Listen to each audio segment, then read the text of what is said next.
action. Been a while. It's been a while since I've actually just sat down in front of a camera and started talking at you people out there. So hi y'all. So y'all see me. I talked a little bit the other day about you're not alone. Um, Sharing some of the facts of life that I go through on a daily basis, dealing with disabilities. Um, and while I'm sitting here and I'm looking y'all in the eyes, and I'm trying to remember what it was I wanted to rant at this world about. Um, it sometimes just gets stuck. The brain's going, which I could do a rant on the brain going, But that's not actually what I wanted to talk to y'all about. Um, you know, we're in this world right now where things are a little bit crazy. Things things are very, very divisive. People are very, very angry. People want to make political statements out of health statements, and health statements out of political statements, and people are fighting over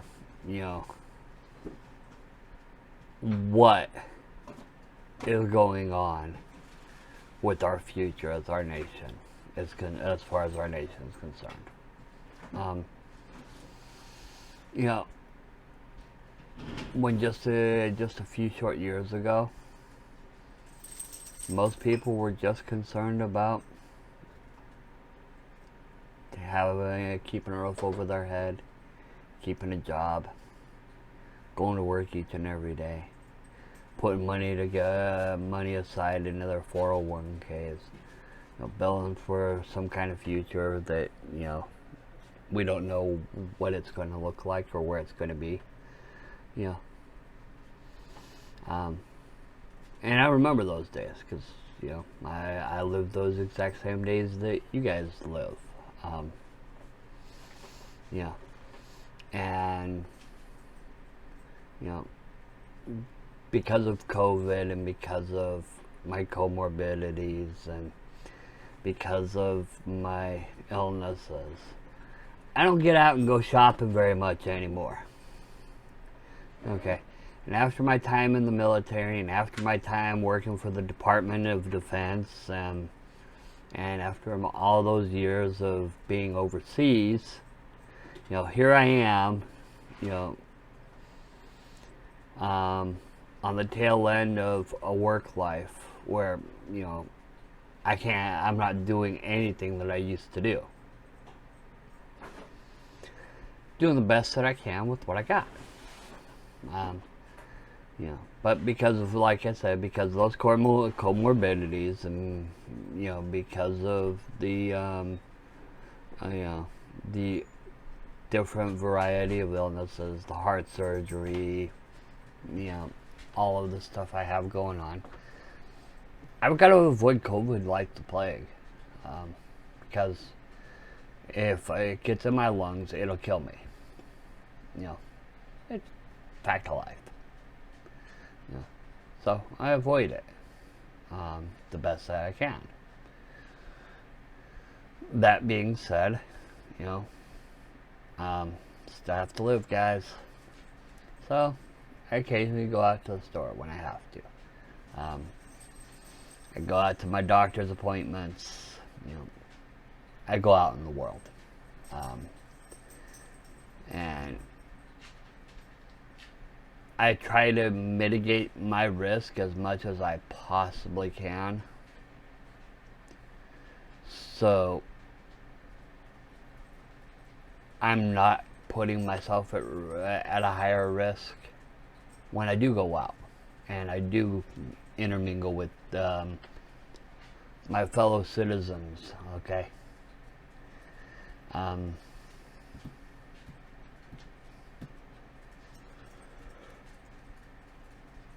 just remember,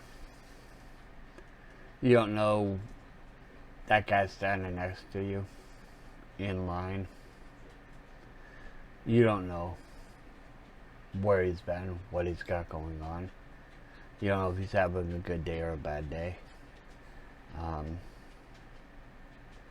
Try to make sure that you treat each and every person that you come across with as much respect and dignity as you possibly can.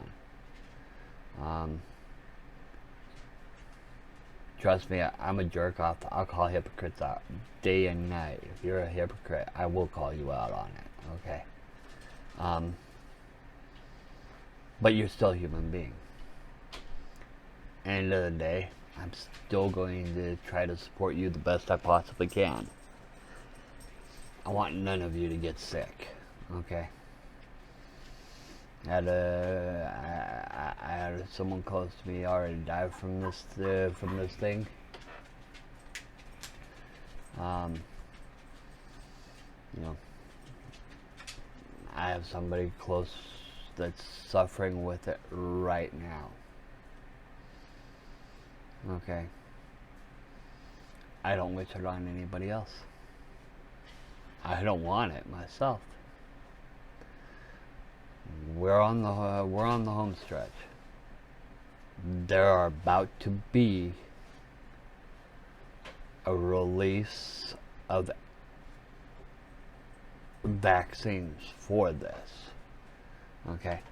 While I'm not comfortable myself with how fast they went through and on the discovery and how much they've bypassed to get it there, I can understand.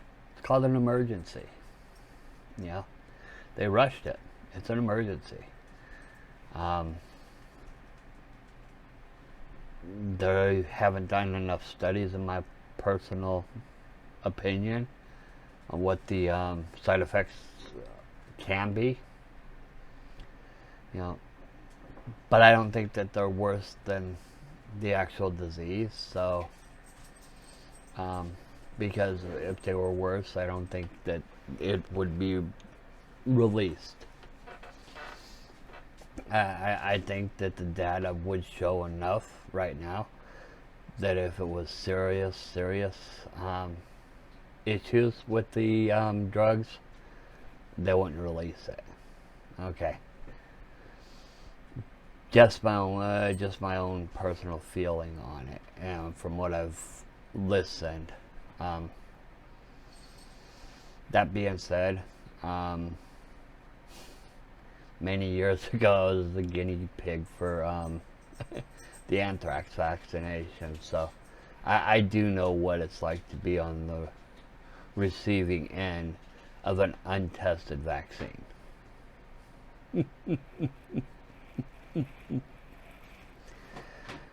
You know, things we can do when we're young and dumb out there.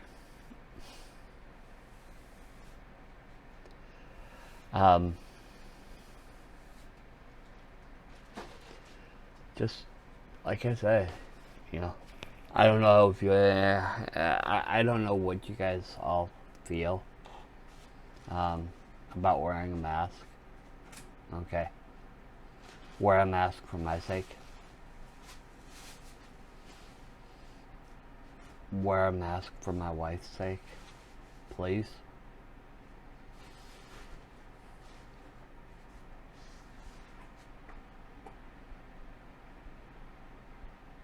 I'm overweight. I'm diabetic. I just had heart surgery.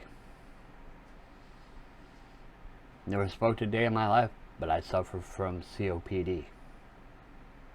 Oh, by the way, you might want to mention that you're overweight, not because of eating, but because of you getting sick. Yeah. Well, my overweight. You're not one of those ones that went out, pigged out, and got overweight for that. Yeah. Stationary. I got sick, and because I got sick, I gained weight.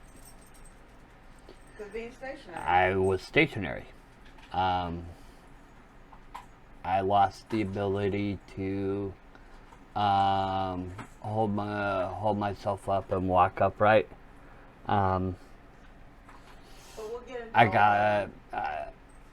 I got put into a cart. You know, I don't walk around stores. I'm in a chair. So,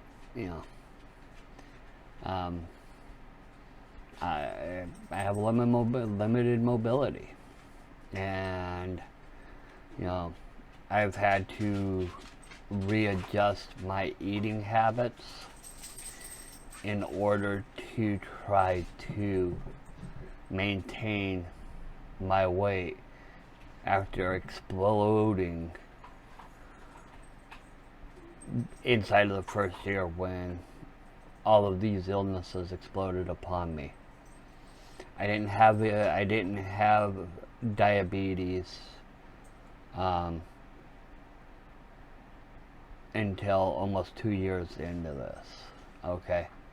I had neuropathy before I had diabetes, which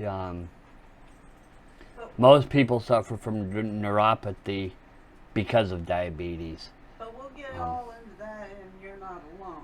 Yeah, well, yeah. I want to go back to what my rant was. I just want people to know that, because there's people, when they hear obesity, they think, oh, well, you ate too damn much. Yeah. You're lazy. And I get that. I get you're trying to support me. What nobody here is knows about me is the fact that 4 years ago I weighed 215 pounds. And you were running circles as an assistant. So Yeah. That's why I'm saying I wanted people to understand that you are not obese because you're lazy and overate. Yeah. There's my point. Yeah, I get that. We'll explain the rest, and you're not alone, Yeah. but that's my point. I just I went from 215 pounds to 390 pounds. Medications had a lot to do with it. My body breaking down had a lot to do with it. Now I've gone from 390 and back down into the 330s right now. I've lost 50 plus pounds. I'm dropping down. It is what it is. Like I said, I got sick. COVID will kill me. COVID will kill a lot of people that you're not thinking about as you live your day-to-day life. You bump into me and you're at risk. You put me at risk. It's not thinking of course you have to think of yourself, but you know what? Make sure you keep other people on your mind too when you're out there. Okay? Please? Alright. Take care, everybody. I'll talk to y'all later.